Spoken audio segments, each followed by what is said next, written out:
कि टाइम निकालें इसके लिए, क्योंकि मैंने कई बार मन में सोचा कि यार हम आंखें होते भी, हम अपनी आंखें होते भी अंधे बन जाते हैं और इनकी नाक होते भी वो भी अपने को जागरूक देखते रहते हैं। मैंने एक देखा, ये मेरे पास है, प्रवेश जी के पास जाना था तो रोड के ऊपर एक पत्थर पड़ा हुआ था, तो जैसे पत्थर इससे इनके पैरों से टच हुआ तो मैंने नहीं सोचा कि पत्थर को साइड में कर दूं, लेकिन इन्होंने पांव से उस पत्थर को साइड में कर दिया कि ठोकर ना लगे किसी को।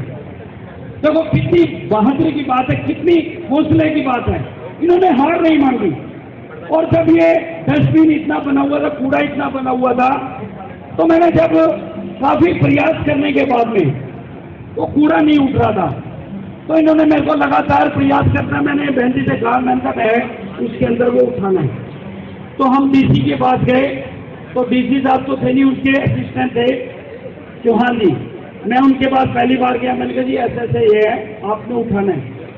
तो उन्होंने किया ना किया, टालम टोल कर दी। अगले दिन जब मैं बहन जी को लेके गया, मैंने कहा हम लोगों को शर्म आनी चाहिए, वो इतने कुछ मतलब आंखों से नहीं देख पाते, फिर आपके प्रयास कर रहे हैं, आप इतना भी नहीं कर सकते कूड़ा उठे। कहता है शोक जी मैं खुद शर्मिंदगी हूँ कि कूड़ा नहीं उठा, लेकिन कल सुबह 100% आपका कूड़े की सफाई होगी और वहां पर पार्क में जरा सा कूड़ा नहीं मिलेगा, बिल्कुल क्लीन मिलेगा। तो उनके लिए भी जोरदार तालियों के साथ, और क्योंकि ये जो प्रयास करते रहते हैं नित प्रतिदिन पीछे पढ़ना और समाज का काम करना, ये कहते हैं हम बच्चों को भी पढ़ाते हैं, छोटे बच्चों को पढ़ाते हैं, इनका जो हौसला बुलंद देख करके हमको लोगों को भी हौसला बुलंद करना चाहिए। इनकी आंखें भगवान ने ऐसी दी है तो नहीं देख पाते, लेकिन हमें प्रयास करना चाहिए, इनकी 4 आंखें बननी चाहिए, 2 इनकी अगर दिल की बनती है तो हमारी, इनके रात दिन जो भी इनके सहयोग करना चाहिए हम लोगों को करना चाहिए, ऐसा हमें प्रयास करना चाहिए। मैं ज्यादा ना कहते हुए, कभी भी मेरे लिए कोई सेवा हो तो मैं ये खड़ा हूं। मैं इसलिए बड़े अपने आप को सौभाग्यशाली समझता हूं कि मेरे पास कोई आए और मैं उसका कोशिश करूं कि मेरे पास काम होना चाहिए। होना नहीं होना तो परमात्मा की देन है, क्या करेगा वो मैं नहीं जानता, लेकिन अपना प्रयास होना चाहिए कि उनका काम अवश्य हो। अगर होगा तो हमारी किस्मत, नहीं होगा तो उनकी किस्मत। तो ऐसा कभी नहीं सोचें कि काम नहीं होगा, काम अवश्य होगा। जब ऐसी बहन जी जैसे हिम्मत रख सकते हैं तो हम जैसे तो बहुत कुछ है, हमें रखना चाहिए। और ये बात मान के चलें कि परमात्मा, कई बार हम कुछ नहीं होते हुए भी कहते हैं हमें परमात्मा ने कुछ नहीं दिया। मैं कहता हूं परमात्मा ने जिसने शरीर का सारा अंग दे दिया तो समझ लो परमात्मा ने सब कुछ दे दिया। असलियत में देखा जाए, इनसे जो परमात्मा को इन्होंने कुछ छीना हुआ है तो इनसे छीना हुआ है। तो ऐसे हम प्रयास करने चाहिए।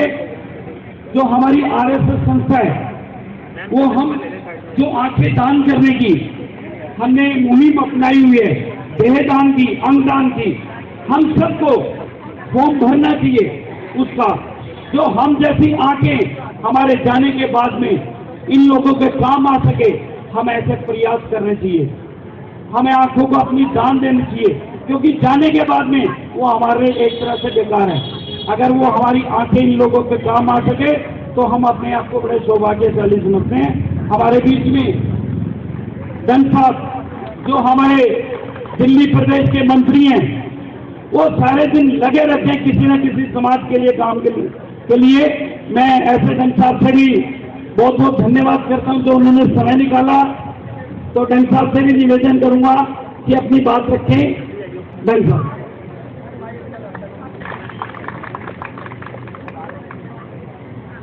ब्लाइंड एसोसिएशन, निर्मल जी, अशोक शर्मा जी, हमारे एनजीओ के प्रोफेसर राजधानी कॉलेज के हैं, बहुत विद्वान हैं, और भी बहुत से महानुभाव आए हैं, मैं उनका भी आभारी हूँ। ये ये बहुत बड़ा काम है। संसार में सबसे बड़ा काम क्या है, हम बता सकते हैं कोई? सबसे आसान काम क्या है बहन जी, कोई बताएगा? सबसे आसान काम भगवान को पाना। लो, आपको लगता है मुश्किल काम है, सबसे आसान काम है भगवान को पाना। आप 6 महीने घंटी बजाओ, भगवान को बजाओ, अल्लाह को बजाओ, गुरु नानक देव जी को बजाओ, किसी को बजाए, आपका काम हो जाएगा। संसार में सबसे कठिन काम है क्या?